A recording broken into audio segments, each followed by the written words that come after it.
क्या बिल्ली के बागे का फूटेगा चीका? उमा भारती के विरोध का कारण कहीं गोविंदपुरा सीट तो नहीं। इन दिनों प्रदेश सरकार का जो फैसला यानी कि प्रदेश सरकार पर शराब नीति को लेकर दबाव बना रही है उमा। पिछले 3 दिन मंदिर में धरने पर बैठी थी उमा भारती। सूत्रों के मुताबिक विधानसभा चुनाव लड़ने की फिराक में है उमा भारती।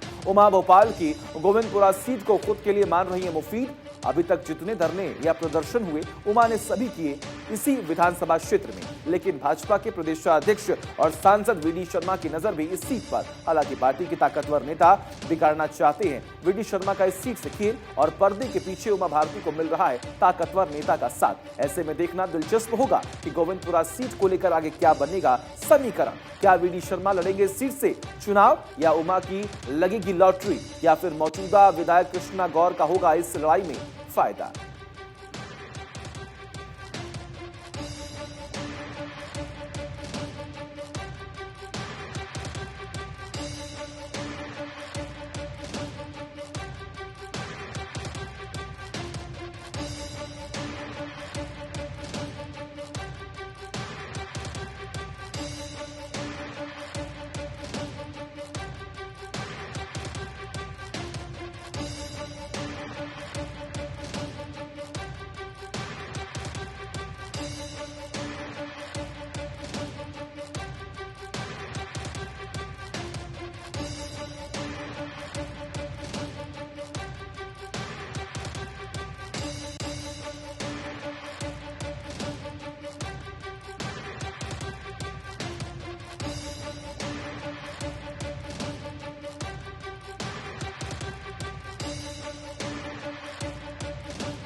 और वही नेता प्रतिपक्ष कुर्सी बचाएगा या बेटा?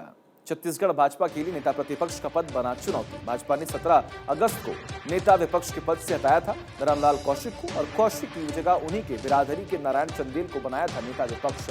तब किसी को नहीं था अंदाजा कि चुनावी साल में पार्टी के सामने खड़ी हो जाएगी मुश्किल। आलम यह है कि अब 5 महीने के भीतर चंदेल की डगमगा रही है कुर्सी। दरअसल चंदेल का बेटा फंस गया दुष्कर्म प्रकरण में, और गिरफ्तारी के लिए पुलिस लगातार कर रही चंदेल के ठिकानों पर छापेमारी।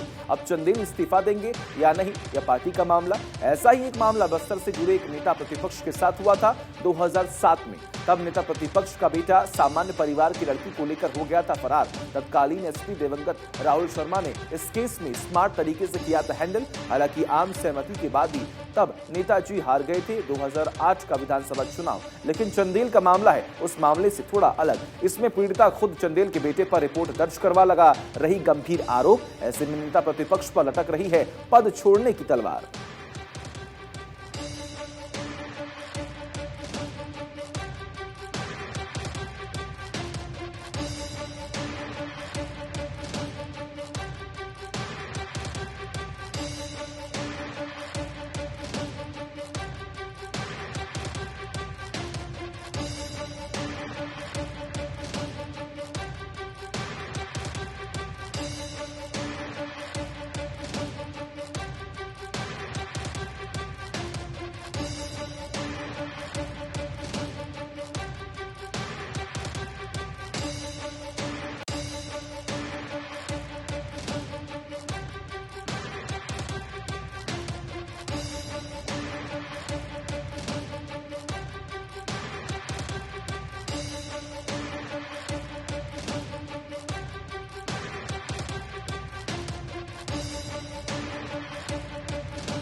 पहले चिराग तो क्या इस बार उपेंद्र कुशवाहा पर भाजपा का दाव? 2020 के विधानसभा चुनाव में भाजपा ने खेला था चिराग पर दाव।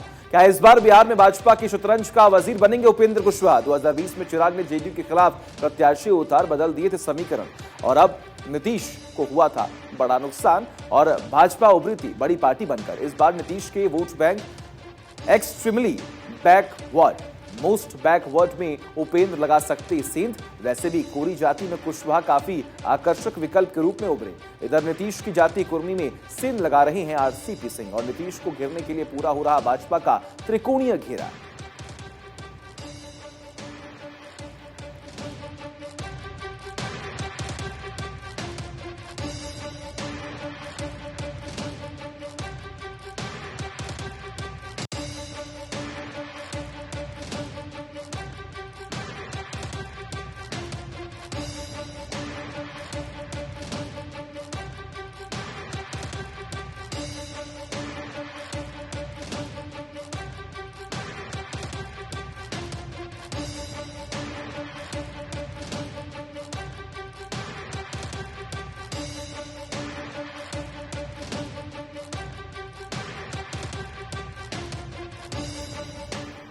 कौन होगा पार्थ सारथी का उत्तराधिकारी? इंडिया हैबिटेट सेंटर को तलाश है नए अध्यक्ष की। सेंटर की गवर्निंग काउंसिल ने रहे अध्यक्ष की तलाश के लिए बनाई सर्च कमेटी।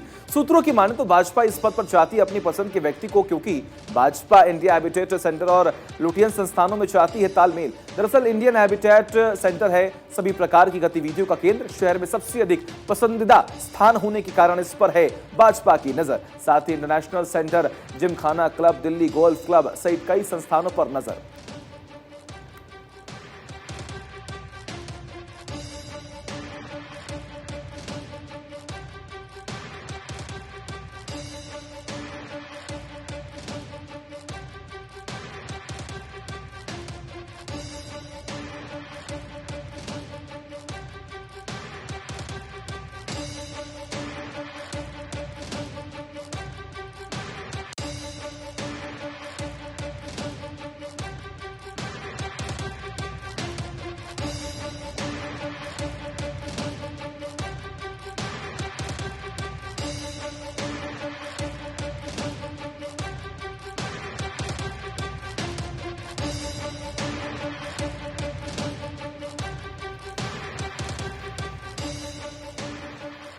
अमृतकाल का बजट पहुंचेगा घर घर। अमृतकाल का यह पहला बजट करेगा मजबूत नींव का निर्माण। विकसित भारत के विराट संकल्प को पूरा करने के लिए मजबूत नींव का निर्माण। भाजपा ने आज बजट के बाद सौंपी थे अपने करीब 84 मंत्रियों सांसदों को जिम्मेदारी। बजट पर भाजपा की ओर से प्रतिक्रिया देने की सौंपी थी जिम्मेदारी।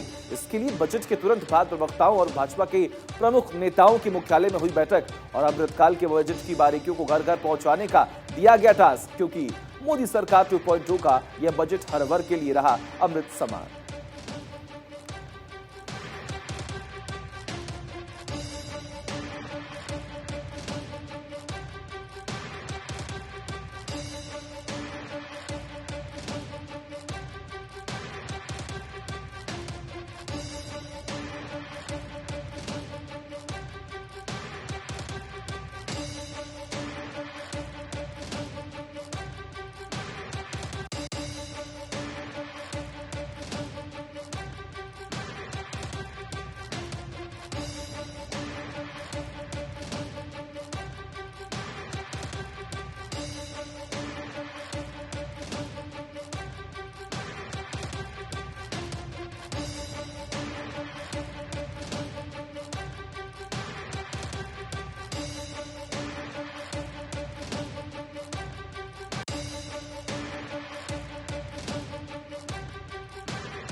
अडानी ग्रुप ने रद्द किया अपना एफपीओ। 20,000 करोड़ का एफपीओ किया रद्द। अब निवेशकों के पैसे वापस करेगा अडानी ग्रुप।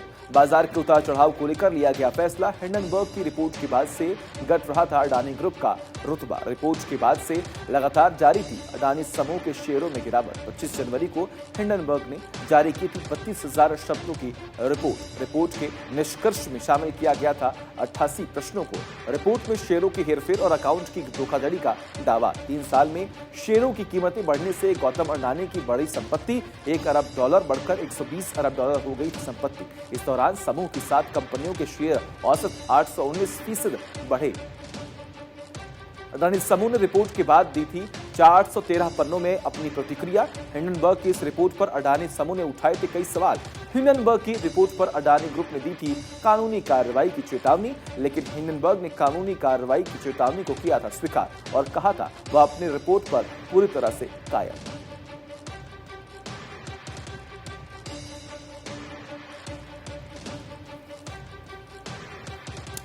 तो आपको बता दें कि अडानी ग्रुप ने बड़ा फैसला लिया। अडानी एंटरप्राइजेस ने अपना एफपीओ कैंसिल कर दिया। कंपनी का 20,000 करोड़ रुपए का एफपीओ 27 जनवरी को खुला और 31 जनवरी को बंद हुआ था, लेकिन 1 फरवरी की रात राइटर्स ने मुताबिक कंपनी ने एफपीओ कैंसिल कर दिया। कंपनी निवेशकों को पैसा अब रिटर्न करने वाली है। यह पूरा मामला तब उठा था जब अमेरिकी short seller company Hindenburg research का कंपनी के साथ विवाद शुरू हुआ था। अमेरिकी कंपनी ने अडानी पर आरोप लगाया था कि कंपनी ने टैक्स हैवन का गलत इस्तेमाल करती है, जिसकी वजह से कई शेयरों में गिरावट देखने को मिली। इन्वेस्टर्स ने पैसा वापस कर लिया, जिसकी वजह से शेयरों में गिरावट दर्ज की गई और उसके बाद अडानी ग्रुप ने यह बड़ा फैसला लिया। फैसला एफपीओ को रद्द करने का था। 20,000 करोड़ रुपए का एफपीओ फिलहाल रद्द कर दिया गया है। अडानी समूह ने रिपोर्ट का जवाब भी दिया था। उन्होंने 413 पन्नों में अपनी प्रतिक्रिया दी थी। अडानी ग्रुप ने कार्रवाई की बात भी कही थी, लेकिन हिंडनबर्ग रिसर्च ने इस बात का जिक्र किया कि हम कानूनी कार्रवाई से डरते नहीं हैं और उसके बाद ये बड़ा फैसला लिया गया है। हिंडनबर्ग की रिपोर्ट पर अडानी ग्रुप ने दी थी कानूनी कार्रवाई की चेतावनी। ये लगातार हम आपको बता रहे हैं और पूरे दौर से फिलहाल अडानी ग्रुप गुजर रहा है। निवेशकों ने हम पर भरोसा जताया। अडानी ग्रुप की तरफ से इस बात का जिक्र किया गया और निवेशकों के भरोसे के लिए हम बहुत शुक्रिया अदा करते हैं। कंपनी का कैश फ्लो बहुत मजबूत है, इस बात का जिक्र कर रहे हैं। निवेशकों का हित हमारे लिए सबसे ऊपर है और इसीलिए ये बड़ा फैसला अडानी ग्रुप की तरफ से लिया गया है। हमारी जो बैलेंस शीट है वो बेहद मजबूत है। पिछले कई दिनों से गिर रहे थे शेयर, इसलिए बड़ा फैसला लिया गया। हिंडनबर्ग की रिपोर्ट के बाद ये गिरावट दर्ज की जा रही थी। 20,000 करोड़ का एफपीओ यहां पर रद्द किया गया है। अडानी ग्रुप ने रिपोर्ट खारिज कर दी थी। एफपीओ 27 जनवरी को खुला और 31 जनवरी को बंद हो गया था। मंगलवार को बड़े पैमाने पर एफपीओ खरीदी भी गई। सुनील मित्तल, संजय जिंदल ने भी लगाया पैसा। इसके अलावा हिंडनबर्ग रिसर्च के दावों के बाद ये विवाद शुरू हुआ था, जिसके बाद कुछ बयानबाजियां भी हुई, कुछ स्टेटमेंट्स भी रिलीज किए गए। टैक्स हेवन के गलत इस्तेमाल का अडानी ग्रुप पर आरोप लगा। कंपनी से हिंडनबर्ग ने पूछे थे 88 सवाल, जिसको 413 पन्नों में जवाब भी दिया गया। अडानी ग्रुप ने फिलहाल अपना एफपीओ रद्द कर दिया है। रिपोर्ट के बाद से लगातार जारी थी अडानी समूह के शेयरों में गिरावट।